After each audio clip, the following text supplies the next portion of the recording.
បាទសួស្តីបងហ្នឹងហើយបងនេះជារបៀប set up សោដែលធ្វើការងារជាមួយនឹង app TT Lock បាទអញ្ចឹងចូលមកដំបូងបងត្រូវ download app បាទ app ហ្នឹងឈ្មោះ TT Lock បាទ app ដែលមាន TT Lock បងណាបាទរូបបាតដៃហ្នឹងបាទខ្ញុំចុចមកបាទរូបបាតដៃបន្ទាប់មកបងត្រូវចុចកន្លែងសញ្ញាបូកនេះបាទបូកខាងលើបាទដើម្បី add device បាទអូខេចុចសញ្ញាបូកហ្នឹងមកបាទបន្ទាប់មកបងចុចកន្លែងពី all lock បាទពី all lock នេះបាទ all lock អូខេចំណុចបន្ទាប់បងត្រូវដាក់សោចេញភ្លើងដាក់សោចេញភ្លើងបងឃើញ load ចេញមកនេះដាក់សោចេញភ្លើង load ចេញមកហើយយើងចុចសញ្ញាបូកអូខេបាទបន្ទាប់មកបងត្រូវដូរឈ្មោះបាទបងដូរឈ្មោះមកថាឈ្មោះសោហ្នឹងឈ្មោះអីគេឧទាហរណ៍ឈ្មោះដូរអញ្ចឹងទៅដូរ D5 អញ្ចឹងឧទាហរណ៍បាទយើងចុចអូខេអូខេអញ្ចឹងយើងបានហើយបានសោហើយដែលយើងភ្ជាប់នេះបាទអញ្ចឹងយើងចុចនៅលើសោហ្នឹងដើម្បី set up ប្រយោជន៍ដៃលេខកូដកាតអីចឹងមកបាទហ្នឹងហើយបាទអញ្ចឹងចុចនៅលើសោចុចបងឃើញបងបានមានច្រើនតែមួយបាទនេះគឺជាកន្លែងដោះសោជាបាក់តាម app ណាបាទជាបាក់តាម app អញ្ចឹងខ្ញុំសាកចុចតេស្តមួយចុចឡើងមួយបាទឃើញអាច unlock បានបាទអាច unlock បានមួយទៀតពាក់ព័ន្ធនឹងរបៀប set up ប្រយោជន៍ដៃបងឃើញពាក្យ fingerprint នេះបង fingerprint អានេះកាតអានេះ passcode បាទអញ្ចឹងយើងប្រើតែ3ហ្នឹងទេបាទអូខេអញ្ចឹងចូលមកដំបូងយើង set ជា fingerprint មុនបងណា fingerprint មុនយើងចូលកន្លែង fingerprint ហ្នឹងមកបាទចុច fingerprint មកអូខេបងចុចកន្លែងពាក្យ add fingerprint បាទចុចពាក្យ add fingerprint អញ្ចឹងក្នុងនោះវាមានច្រើនមានពាក្យ time មានថាពេលវេលា permanent មានថា run recurring បាទនេះពាក់ព័ន្ធទៅនឹងប្រភេទលក្ខណៈបុគ្គលិកអីចឹងអញ្ចឹងខ្ញុំនឹងបញ្យល់មួយបាទអញ្ចឹងភាគច្រើនអ្នកប្រើតាមទៀតគេប្រើ permanent បាទឬមួយក៏ជាម្ចាស់សោយើងប្រើ permanent បងណាបាទ permanent នេះបងចុចហ្នឹងបាទបងដាក់ឈ្មោះឧទាហរណ៍ថាបងជាម្ចាស់បងដាក់ owner អញ្ចឹងទៅឧទាហរណ៍ owner សក់អីចឹងទៅឧទាហរណ៍បាទចុច next អូខេយើងចុចពាក្យ start ចុចពាក្យ start ហ្នឹងមកបងណា start អូខេអញ្ចឹងសោនឹង load ភ្លើងចេះហើយអញ្ចឹងធ្វើមិនអញ្ចឹងបងត្រូវយកដៃដៃបង scan 4ដងបាទមកឃើញវាដាក់4ដងបាទ4ដង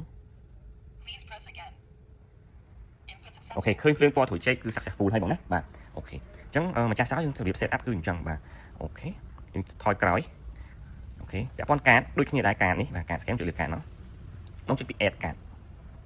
បន្ទាប់មកបងយកពាក្យ permanent ដែរបើសិនជាបងចង់ប្រើជាលក្ខណៈនេះ run ទៅរហូតយើងចង់ set មក set អីទេបើបងចង់ set មកចុចអានេះខាងនេះ set មកបាទ recurring នេះបាទតែឥឡូវយើងបញ្យល់ពី permanent សិនបងណា permanent ហ្នឹងអូខេដាក់កាតលេខ1ចុច next អូខេអញ្ចឹងសោចេញភ្លើងយើងយកកាតយកមកដាក់កន្លែង5ហ្នឹងហើយ successful ហើយបាទបងឃើញទេបាទឃើញ successful ហើយអញ្ចឹងសាក់ test មួយយកកាត test ហ្នឹងមួយមើលបាទ unlock ហើយក៏បាទអាចកាច់បានអូខេអញ្ចឹងយើងថយក្រោយយើងចូល passcode ម្ដងលេខកូដសម្ងាត់បាទបងចង់ដាក់ក៏បានបងអត់ចង់ដាក់ក៏បានដែរបងណាអញ្ចឹងក្នុងវីដេអូនេះគឺខាងខ្ញុំបញ្យល់ទាំងអស់បង passcode យើងចូលពាក្យ generate passcode ខាងក្រោមសញ្ញាបូកហ្នឹងបងណា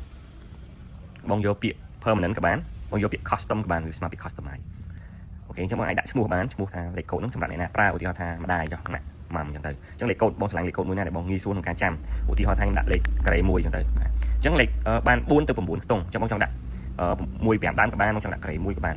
ងាយស្រួលក្នុងការចាំបងចង់ដាក់លេខម៉ែក៏បានបងចង់បដូរតាមក្រោយក៏បានដែរបងណាបាទយើងចូលពាក្យ set passcode មកបាទយើងចាំមក plate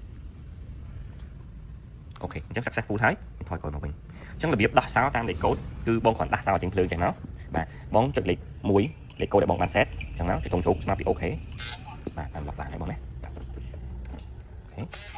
អូខេឥឡូវយើងចូលទៅដល់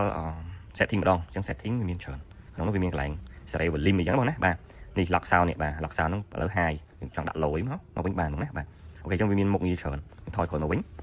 អូខេថយក្រោយមកវិញអញ្ចឹងបើសិនជាបងចង់បន្ថែមសមាជិកឧទាហរណ៍ថាគេប្រយោជន៍ដៃបន្ថែមសមាជិកប្រយោជន៍ដៃចូលកន្លែងប្រយោជន៍ដៃមកណាបាទចុចហ្នឹងមក add ប្រយោជន៍ដៃបន្ថែមបាទ fingerprint នេះចុចលើហ្នឹងមក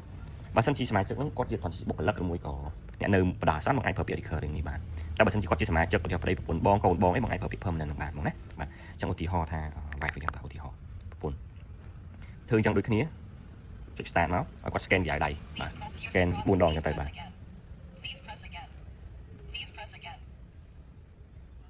បាទប៉ុណ្្នឹងទេបងណាបាទនឹងរបៀបបន្ថែមសមាជិកបន្ទាប់មកបើសិនជាឧទាហរណ៍គាត់ឈប់នៅស្នាក់នៅហ្នឹងបងអាចលុបចោលបានគាត់ថាទាញអូសទាញមកឃើញបងឃើញពាក្យ delete delete នេះគឺលុបឬមួយក៏បងចង់ចុចទៅលើហ្នឹងហ្មងទៅបងនឹងឃើញពាក្យ delete នៅខាងក្រោមនេះហើយបាទពាក្យ delete បាទបងអាចចុច delete តាមនេះបានបងណាបាទហ្នឹងហើយ delete មកហើយចុចពាក្យ delete តាមពេលមកបានហើយបាទអូខេកាតដូចគ្នាទាំងកាតទាំងលេខកូដដូចគ្នាបងណាបាទនេះបងអាចលុបចោលបានបងណាបាទអាចលុបចោលបានអូខេអញ្ចឹងចំណុចបន្ទាប់ពាក់ព័ន្ធទៅនឹង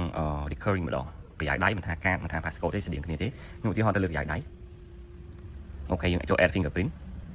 កន្លែងនេះបងចំណុចនេះបាទចំណុចនេះ recurring ណាអូខេឧទាហរណ៍ថាគាត់ជាបុគ្គលិកចោលទៅដាក់ staff ជាបុគ្គលិកបាទហើយបងចង់យើងចុចកន្លែង valid period មានន័យថាគាត់អាចចេញចូល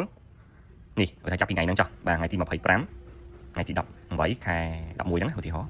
đo ngày nào là quạt thư ca mà sẽ làm được đạm phây vào mùi mà ok chẳng quạt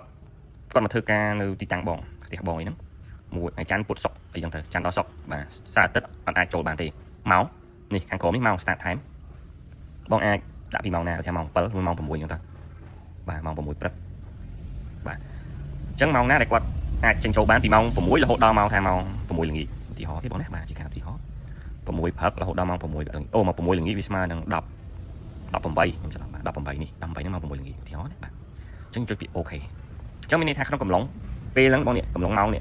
chắn đo sóc màu vào mũi là hột đo màu vào mùi là gì quạt phở cái đây quạt tranh trộn bán bà lư rồi mua toàn đo màu năng tế cứ quạt phở cái đây bán thì chắc có thể làm vào mũi này ti vào mũi là nghĩ mũi này ti cứ cái đây phở lên cả thay bà chẳng chuẩn ok máu thường chẳng được cái gì mà chắc nó nói về miền này bằng cái circle on circle time mình từ và trực này có thay máu chứng bọn này ở trong càng nghĩ bóng để có sẽ bốc lập vừa ca tam ngày tam mau để bóng chẳng đắt cho stand máu là có scan dài đáy để bóng buồn đo đột lương trên máu scan dài đáy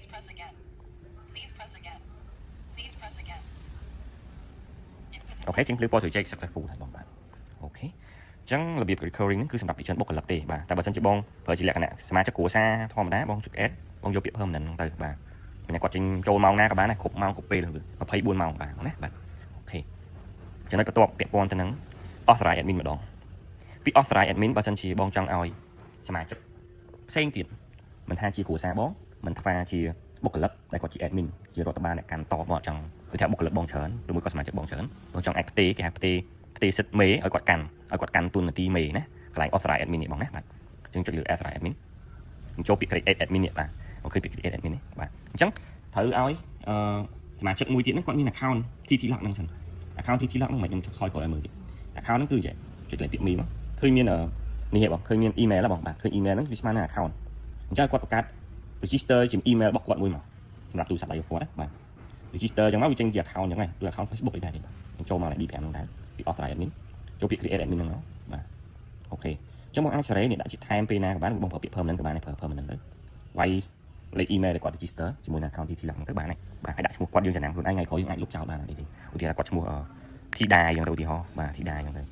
với mỗi này hay mỗi này mình này đã on user only mong cho quạt cục cổ đó mới quạt cục close mà chỉ bọc quạt thì họ quạt mình côn trai khang cổ quạt mưa ca có thực ngày nào khi flash bong ai còn khi là người mắc quạt ai xe tại ban tà này cục close này quạt cắn đi bạn ok chính សម្រាប់បងគាត់ធ្វើការក្រុមហ៊ុនបងអាចមើលដល់វីដេអូនេះបានប៉ុន្តែបើសិនជាបងប្រើជាលក្ខណៈគ្រួសារបងបាច់មើលដល់វីដេអូនេះទេបងណាបាទអូខេអញ្ចឹងវាយតែ email ហ្នឹងមកឧទាហរណ៍ថា email គេឧទាហរណ៍អញ្ចឹងទៅ @gmail អញ្ចឹងទៅ .com អញ្ចឹងទៅអាចចុចពាក្យ send ទៅវានឹងទៅនេះហ៎បងបាទផ្ញើចូលទៅក្នុង app របស់សមាជិកបងម្នាក់ទៀតនៅក្នុងទូរស័ព្ទដៃរបស់គាត់ទេបងណាបាទអូខេហើយចាំខ្ញុំផ្ញើវីដេអូបន្ថែមទៀតបាទវីដេអូបន្ថែមទៀតរបៀបធ្វើលម្អិតពាក់ព័ន្ធទៅនឹង authorize នេះបាទឃើញថយក្រោយវិញអូខេចឹងវីដេអូហ្នឹងមានតែប៉ុណ្្នឹងទេអរគុណបងបើសិនជាបងមានចម្ងល់អីអាចតំណែងក្នុងខាងក្រុមការងារខាងខ្ញុំបានបងបាទអរគុណច្រើនបង